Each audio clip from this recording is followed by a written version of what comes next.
এই মুহূর্তে দেশ ও দেশের বাইরে থেকে আজকে যারা এই ভিডিওটা দেখবেন, কচু নিউটন ইউটিউব চ্যানেলের পক্ষ থেকে শুভেচ্ছা অভিনন্দন। তা আজকে চলে আসলাম খুলনা জেলা ডুমুরিয়া উপজেলা বরাতিয়া ব্লক গোবিন্দকাটি গ্রাম। তা আজকে এই হলুদ চাষ সম্পর্কে জানবো। যে হলুদ চাষ করেছেন ইনি বারবার জাতীয় পুরস্কার প্রাপ্ত একজন চাষি। আজকে তার সাথে কথা বলবো। দর্শক সবাই সাথে থাকেন। কেমন আছেন? ভালো আছি, আপনি কেমন আছেন? আমিও অত্যন্ত ভালো আছি। তা আমার ইউটিউব দর্শকদের উদ্দেশ্যে আপনার পরিচয়টা একটু দেন। আমি সুরেশ সর মল্লিক, আমি একজন বর্গা চাষি। হ্যাঁ। আমার নিজস্ব বলে কোনো জমি জায়গা নেই। আমি এলাকার জমিদারদের কাছ থেকে 10 বিঘা জমি লিজ নিয়ে আমি বিভিন্ন রকমের সবজি মশলা জাতীয় ফসল চাষাবাদ করে থাকি। এর পরামর্শ দিয়ে থাকেন আমাদের ডুমুরিয়া উপজেলার কৃষি কর্মকর্তা এবং কৃষি অফিস। আমার একটা প্রদর্শনী দিয়েছেন, হলুদ প্রদর্শনী। হলুদ প্রদর্শনী। আচ্ছা, আসলে হলুদটা আমি 2 মাস আগেও আমার একটা শর্ট ভিডিও দিয়েছিল, কিন্তু 2 মাস পরে এসে হলুদ দেখে তো আসলে মোটে অবাক। এর ম্যাজিকটা কি? এর ম্যাজিকটা হচ্ছে জৈব সার, কম্পোস্ট সার এবং যে মাটি আমাদের খানার ওই মাটি, কিছু টিএসপি দিয়ে আর ঘাস ঠাস সব নিংড়ে পরিষ্কার পরিচর্যায় মেন, এবং জাত। জাতের আগে আসি। যে সময় জমি নির্বাচন করেছেন, জমি নির্বাচন করার সময় জমিতে কি কি সার দিছিলেন? আমরা পটাশ সার, কিছু দানা অল্প, আর কেঁচু কম্পোস্ট এবং ভার্মি কম্পোস্ট, আর আমাদের গোবর আছে বাড়ি, এই গোবর সার আর খানার কিছু মাটি দিয়ে জমিটা কিছু টিএসপি দিয়ে জমিটা মেরামত করা।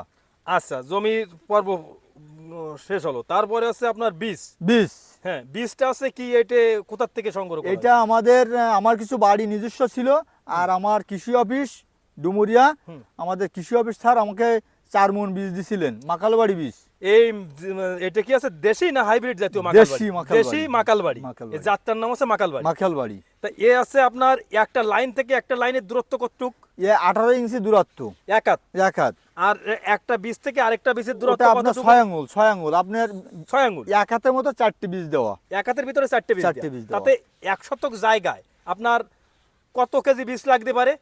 6-7 কেজিতে হয়? সে তো অবশ্যই 6-7 কেজিতে হয়। 6-7 কেজিতে হয়। দর্শক, 1 শতক জায়গায় আপনার এই হলুদ মাকাল বাড়ি হলুদ যদি লাগাতে হয়, তাহলে শতকে হচ্ছে আপনার 7 কেজি করে বীজ লাগে, এবং এর বাজার দাম অনেক বেশি।